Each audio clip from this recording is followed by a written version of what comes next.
Bueno, voy a intentar resumiros esa experiencia que tuve la fortuna de vivir, una de muchas, eh, cuando ejercía como director deportivo del Atlético de Madrid, en esos viajes que teníamos eh, por toda Europa con el tema de la Youth League, de nuestro equipo juvenil. Pues bueno, ahí nos enfrentábamos a los filiales de los equipos que evidentemente comandan el fútbol europeo, ¿verdad?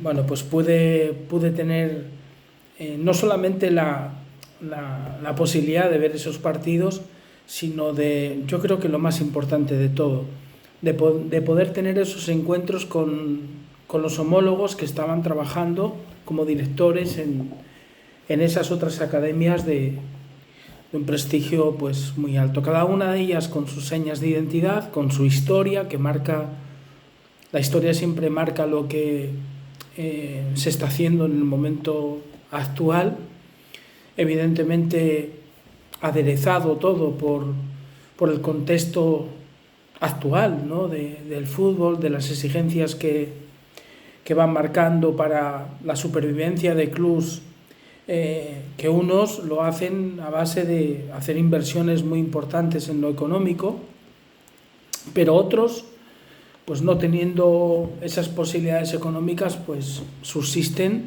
con otro tipo de herramientas, ¿verdad? Aquí en España todos ponemos, diríamos que en negrita, pues como clubs como el Atlético de Bilbao, por ejemplo, la Real Sociedad, en una escala un poquito diferente porque evidentemente pues firma jugadores de otros lugares, incluso extranjeros, Osasuna, Sporting de Gijón, Unión Deportiva Las Palmas. Pues son clubs que consiguen mantenerse en la élite del fútbol español, en primera, segunda división, pues con un porcentaje muy alto de jugadores canteranos, es decir, de lo que producen desde su propia huerta, ¿verdad?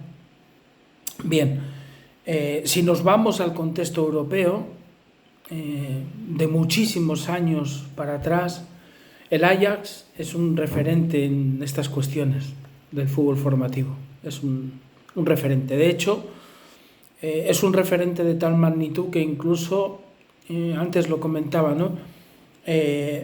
Ha sido parte muy importante de posiblemente la cantera más seguida, más imitada en todo el mundo, que ha sido la del Barcelona en los últimos años, la de la Masía, ¿no? Una cantera que ha sido capaz de llevar al terreno de juego en su once titular, cuando pues era el equipo más importante de Europa, podríamos decir, con Guardiola de entrenador, pues si quitamos la parte de ataque, los tres atacantes, estábamos hablando de un 11 donde había entre 7, 8 jugadores, más que nacionales, salidos de la cantera del Barcelona, ¿verdad? O sea, podríamos hablar ahí de los Piqué, podríamos hablar de los Puyol, de los Xavi, de los Iniesta, de los Busquets, ¿verdad? Todos estos jugadores que salieron de ahí, de la cantera, y que llevaron al Barcelona a ser pues un referente que, vuelvo a repetir, que originó el ser hasta imitado, ¿no? Hasta imitado. Bueno, pues el Ajax ha conseguido eso, pero en un margen de tiempo muy amplio, muy amplio. Yo, como antes os decía, tuve la oportunidad de tener un encuentro con el director deportivo de la Academia del Ajax muy importante.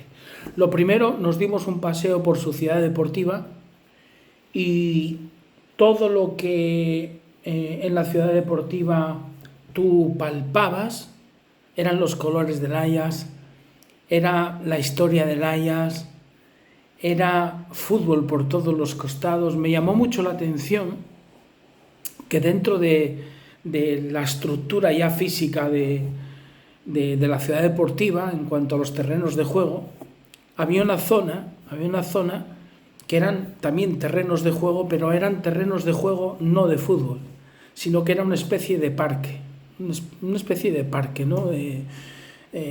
Como para hacer otro tipo de deportes, otro tipo de acciones, ¿no? Físicas, ¿no? Y evidentemente yo le pregunté por aquello, ¿no? Le pregunté por aquello y era para trabajar todo tipo de psicomotricidad, diríamos, todo tipo de movimientos de otros deportes, pero que luego los aplicaban al deporte del fútbol. Y por ahí pasaban todos los jugadores, Me llamó mucho la atención también, primero os hablo de esas cosas que me llamaron la atención antes de que el director me dijera, ¿no? Me llamó mucho la atención, esto era más o menos, tuvimos una reunión por la mañana y luego salimos a dar un paseo antes del almuerzo, ¿verdad? Y yo no paraba de ver niños vestidos de layas, pero solos por ahí, y todos los niños estaban con un balón, todos iban con un balón, pero iban con el balón, no lo llevaban en la mano como yo, iban con un balón dominándolo, pero por los pasillos, no estaban en los campos de fútbol, por los pasillos que había entre los campos de fútbol, fueran para donde fueran, si iban para el comedor, llevaba cada uno su pelota y iban todos dominando la pelota, me llamó muchísimo la atención, más cosas. Tenían un comedor grandísimo. Y en ese comedor, todos los niños que jugaban en los infantiles, en los cadetes, en los juveniles, todos almorzaban ahí. Y después del entrenamiento, todos merendaban ahí para luego marcharse a sus casas. Holanda es un país muy, muy chiquitico. Entonces el director me explicaba que ellos tenían jugadores en la cantera de cualquier rincón de Holanda, pero no los tenían internos, porque las distancias al final en coche eran las más lejanas de hora y media, a lo mejor 2 horas, y entonces ellos no querían hacer un cambio en las vidas de estos niños, de sus entornos directos, sus amistades, su colegio, su familia. No querían hacer ese tipo de cambio, pero sí querían que vivieran una parte muy importante cada día dentro de la Academia de Layas. Entonces lo que hacían era que cuando salían del colegio, en sus colegios, vivieran donde vivieran, ellos ya se iban para la ciudad deportiva, y en la ciudad deportiva almorzaban todos juntos, almorzaban ahí, hacían... pues ya estaban creándoles el hábito de esa alimentación que tiene que tener un deportista, y aparte que ya vivían, interiorizaban, sentían, engulían por los poros el clima del Ajax, ¿no? Pues ahí, como os digo, almorzaban, merendaban después del entrenamiento y tenían también una zona de estudios en la cual en esos momentos después de almorzar, por ejemplo, hasta que llegaba el momento del entrenamiento o estas cosas, pues tenían profesores para ayudarles en las tareas que tenían que hacer de cara a sus colegios o lo que fuera. O sea, vivían todos los días, desde que salían del colegio hasta la noche, en la ciudad deportiva. Eso lo primero, ¿no? Pero luego, dentro de la conversación con el director deportivo, cosas que a mí me llamaban la atención. Yo le pregunté qué era para ellos lo más importante cuando decidían captar, traer para las filas del Ajax a un muchacho, a un infantil, a un alevín, a un cadete, que era para ellos lo más importante. Y para ellos lo más importante, me dijo, era la creatividad. Cuando un niño veían que era atrevido con la pelota, que además el regate se le daba bien, ese niño ya ponían el ojo encima de él. Lo primero que buscaban era eso. Que fueran jugadores creativos. Porque él me comentaba que el resto de cosas se pueden construir. Al jugador pequeño tú le puedes hacer más potente, más fuerte. Al jugador grande lo puedes hacer más ágil. Pero la creatividad es muy complicada. La creatividad es fácil matarla, pero no es fácil hacerla nacer, porque la creatividad viene con uno. De hecho, no es casualidad de que la mayoría de jugadores creativos salen de barrios complicados donde la imaginación de una persona para sobrevivir tiene que ser grande. Tiene que ser grande para conseguir la comida, para conseguir el hacerse un sitio, para salir adelante. Estas cosas son así. Estas cosas son así. Otra cosa que me gustó mucho de lo que me comentaron fue que ellos no estaban cerrados a una manera de trabajar de hace 30 años, por ejemplo. Y os explico el porqué. Evidentemente, el Ajax siempre ha estado en las Copas de Europa, lo que a día de hoy es la Champions, siempre ha estado disputando campeonatos. Pero llegó un momento que la Champions evidentemente se llenó de muchos más equipos competitivos, con posibilidades de ser campeón. Ya no solamente eran los Liverpool, los Manchester, el Barcelona, el Real Madrid, aparecieron equipos como el Leipzig, como italianos como el Atalanta, aparecieron equipos muy importantes que antes pues no estaban ahí encima de la mesa de la Champions compitiendo, ¿verdad? Y entonces ellos pues se dieron cuenta de que con lo que ellos fabricaban no les bastaba. Entonces como que tenían que aderezar un poquito y entonces decidieron pues abrir un poco las puertas a firmar jugadores ya consolidados dentro del fútbol europeo, 2, 3, 4 jugadores, para potenciar al futbolista de ellos, al futbolista joven que ya habían metido dentro del primer equipo. Porque además ellos, a mí me lo comentaba el hombre, son un club vendedor porque necesitan tener dinero para seguir invirtiendo dentro de la filosofía de cantera que ellos tienen, porque evidentemente llegar a aquella ciudad deportiva tú te das cuenta que ahí tienen metido mucho dinero. Ellos en vez de gastar invierten en eso, ¿verdad?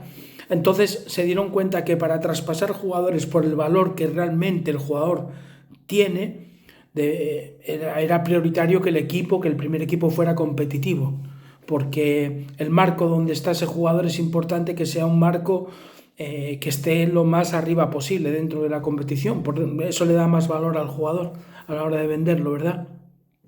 Bueno, pues abrieron la puerta a todo esto. En los vestuarios del Ajax tenían un pasillo larguísimo y cada jugador, en toda la historia, cada jugador que llegó al primer equipo, hay una foto de ese jugador y es impresionante la cantidad de futbolistas que han sido de renombre internacional salidos de esa factoría. Y por último, tengo que comentaros algo que es importantísimo, porque evidentemente el trabajo de cantera y el trabajo del equipo profesional, ellos lo tienen muy cohesionado. Y ese día que yo estaba reunido con ellos, me estaba comentando que estaban a punto ya de plasmar un cambio importantísimo en esta cohesión. Y es que cada vez que ellos tenían que tomar una decisión para consolidar a un jugador de la cantera en el primer equipo, para firmar a un jugador de afuera, había como una especie de comisión deportiva, ¿no? Esa comisión deportiva estaba compuesta por el director deportivo del primer equipo, diríamos general, ¿verdad? El director deportivo de la academia y el entrenador del equipo profesional. Y habían llegado a la conclusión que después de años de tener compuesta esta comisión deportiva por esas 3 personas, de que iban a reducirla a 2 personas. Y esa comisión deportiva iba a estar formada solamente por el director deportivo del primer equipo y el director deportivo de la academia, porque se habían dado cuenta intentaron incrustar la figura del entrenador del primer equipo para involucrarlo más en esa comunión, ¿no?, entre la cantera y el fútbol profesional, pero se dieron cuenta de que era una batalla muy complicada porque el entrenador profesional tiene la competición le hace pensar a muy plazo corto. Y entonces las dos personas que se encargaban de mantener la filosofía Ajax en el tiempo eran estas dos personas, la del director deportivo del primer equipo y la del director de la academia. Por eso el Ajax yo creo que es un referente para todos aquellos que quieran fundamentar su presente y su futuro a través de la cantera. Bueno, un abrazo y espero os haya gustado.